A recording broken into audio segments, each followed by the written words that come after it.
Hey guys, welcome back to another new video. आपका स्वागत है सैंडविच लॉ गुरु channel पे। तो आज के वीडियो में मैं आपको बताने जा रहा हूँ what are the essentials of a वकफ। अब वकफ क्या होता है ये मैंने प्रीवियस वीडियो में बता दिया है। अगर आपने वो वीडियो नहीं देखा है तो आप जाके देख लो, मैं उसका लिंक बटन में दे दूंगा। तो आज हम लोग बात करेंगे what are the essential elements या फिर what are the essentials of a वकफ। वकफ होने के लिए क्या क्या जरूरी है, आज हम लोग वही पढ़ने वाले हैं। तो चलिए स्टार्ट करते हैं आज की वीडियो को। और अगर आपने अभी तक मेरे चैनल को सब्सक्राइब नहीं किया तो सब्सक्राइब आप कर दो, ताकि आपको और भी मुस्लिम लॉ से रिलेटेड हो वीडियोस मिलते रहे रेगुलरली। तो चलिए स्टार्ट करते हैं आज की वीडियो को। So what are the essentials of waqf? The essentials of valid waqf according to Hanafi law, Sunni law के अकॉर्डिंग आर एज फॉलोज। पहला आता है a permanent dedication of any property. Second आता है द डेडिकेटर, वाकिफ, जो मैंने आपको पहले वीडियो में बताया था। वकफ जब मैं आपको बता रहा था एग्जांपल के थ्रू, जो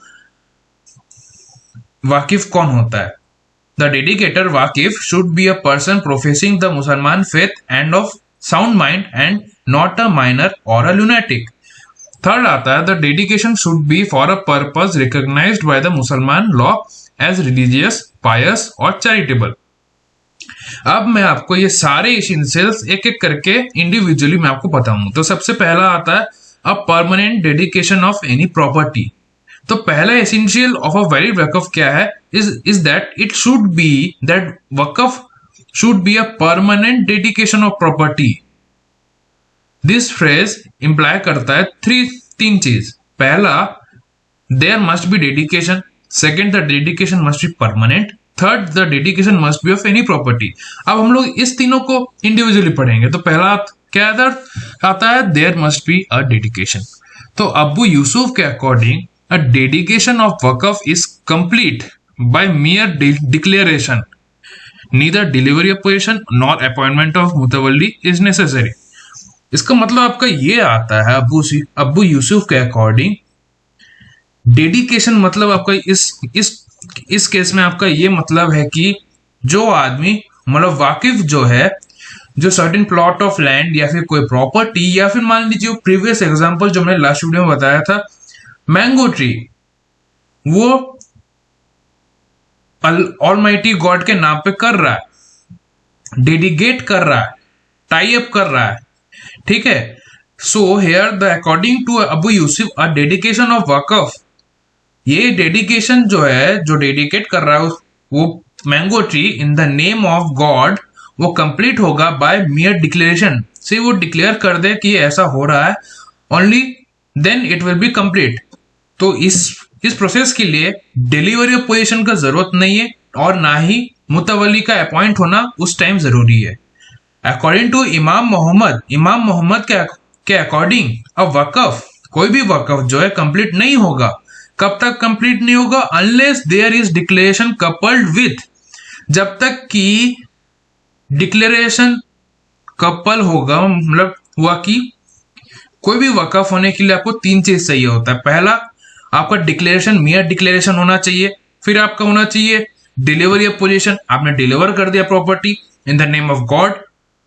और थर्ड क्या है? आपने मुतवल्ली को अपॉइंट किया है। ओके, आपका यहाँ पे हो गया, देयर मस्ट बी डेडिकेशन, पहला पॉइंट आपका हो गया। अब जो डेडिकेशन जो आप कर रहे हो ये आपका परमानेंट होना चाहिए। ये नहीं कि आप टेम्पोररीली आप किसी को दे रहे हो, मतलब टेम्पोररीली आप भगवान के नाम पे दे रहे हो, बाद में आप वापस ले रहे हो, ऐसा नहीं चलेगा। आपका डेडिकेशन जो हो रहा है वो आपको परमानेंट होना चाहिए। Perpetuity is necessary condition for the validity of a Waqf. If it is for a limited period, अगर वो लिमिटेड पीरियड के लिए है या फिर टेम्पररी पर्पस के लिए, then that waqf is void. A conditional और अ कॉन्टिजेंट वकफ भी वैलिड नहीं रहेगा। ओके, अब हम लोग आते हैं the dedication must be of any property. अब डेडिकेशन जो है परमानेंट हो गया, और सबसे पहले डेडिकेशन हो गया, dedication there must be dedication, मैंने आपको बता दिया। अब जो डेडिकेशन आप कर रहे हो वो दैट मस्ट बी परमानेंट। अब डेडिकेशन जो परमानेंट है, that must be of any property. The subject of Waqf may be any tangible property, इसको हम लोग बोलेंगे माल, MAL, जो होगा capable of being used without being consumed। इसका मतलब ये आता है कि कोई भी वैलिड वकफ क्रिएट किया जाता है not only by immovable property but also of movables such as shares in joint stock companies, promissory notes और मनी भी आपका हो सकता है।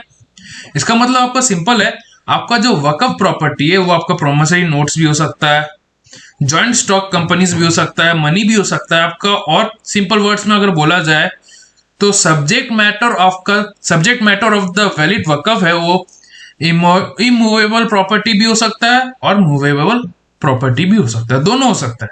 हनाफी लॉ रिकॉग्नाइज करता है following things as valid subjects of वकफ। पहला आता है इमूवेबल गिफ्ट नहीं, इमूवेबल प्रॉपर्टी।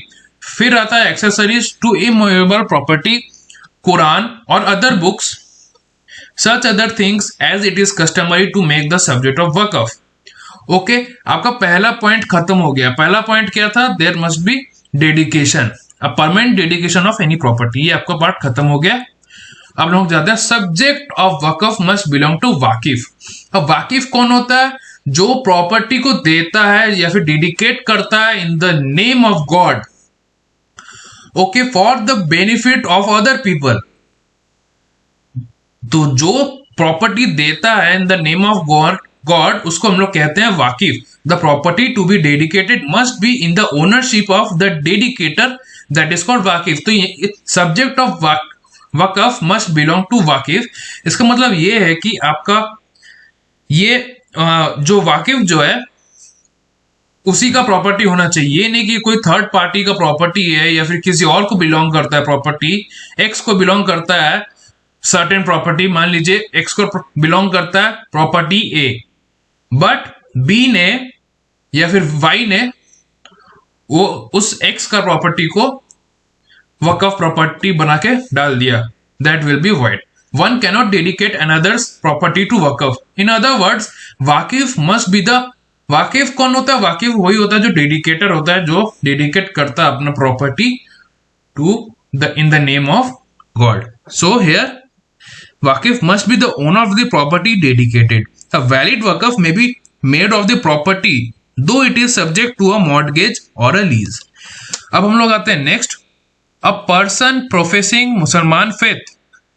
जो सेकेंड इसेंशियल है वैलिड वकफ का वो ये है कि जो it should be created by a person, जो वकफ जो है ये क्रिएट करना चाहिए, ये it should be created by a person जो प्रोफेस करता है मुस्लिम फेथ को। बाय पर्सन इस केस में आपका पर्सन का मतलब आता है कोई भी आदमी जिसने एज ऑफ मेजोरिटी अटेंड कर लिया है under the Indian majority act और जो 18 ईयर्स के अबव है और साउंड माइंड का है, इंसेन नहीं है, ना ही लुनेटिक है, ना ही माइनर है। Such a person is competent to dedicate the whole या फिर पार्ट ऑफ हिज प्रॉपर्टी। वो पूरा प्रॉपर्टी या फिर पूरा प्लॉट ऑफ लैंड भी दे सकता है या फिर आधा प्रॉपर्टी भी दे सकता है। Okay, the second qualification of the person is that he should be professing मुसलमान फेथ या फिर मुस्लिम फेथ। अब हम लोग आते हैं फॉर एनी पर्पस रिकॉग्नाइज्ड, और जो जिस पर्पस से कर रहे हो वो आपका मुस्लिम लॉ के अकॉर्डिंग होना चाहिए। For any purpose recognized by Muslim law, this is also called the object of वकफ। आपका ऑब्जेक्टिव क्या है वकफ का?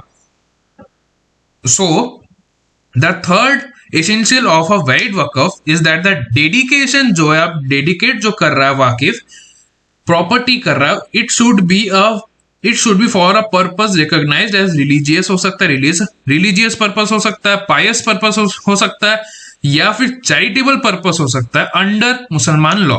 Every good purpose which God approves. कोई भी अच्छा रीजन हुआ, कोई भी अच्छा काम के लिए आप कर रहे हो, डेडिकेट कर रहे हो सर्टेन प्लॉट ऑफ लैंड या फिर एनी प्रॉपर्टी जो अल्लाह अप्रूव करते हैं या फिर गॉड अप्रूव करते हैं, और बाय विच अप्रोच कुर्बत इज अटेंड टू हिम यहाँ पे कौन होता है? God is a fitting purpose for a valid and lawful वकफ। आई होप कि आपको यहाँ तक आज के क्लास में सब कुछ समझ में आ गया होगा। अगर नहीं समझ में आया है कुछ तो आप कमेंट सेक्शन में बताइए, मैं आपको बता दूंगा। और अगर आपको वीडियो पसंद आए तो लाइक कीजिए, शेयर कीजिए, ज्यादा से ज्यादा सब्सक्राइब करना मत भूलिए ताकि आपको और भी लॉ से रिलेटेड वीडियोस मिलते रहे। और अगर आप इस साल क्लैट 2021 दे रहे हो तो आप जरूर दीजिए, मैं उसका क्रैश कोर्स करा रहा हूँ। मैं उसका लिंक आई बटन में दे दूंगा, और साथ ही साथ रजिस्ट्रेशन का डेट स्टार्ट हो गया है, उसके ऊपर में मैंने वीडियो बनाया है, तो मैं उसका लिंक भी आई बटन में दे दूंगा। अब जाके देखो, रजिस्टर करो आप। तब तक के लिए बने रहिए मेरे साथ। Thank you.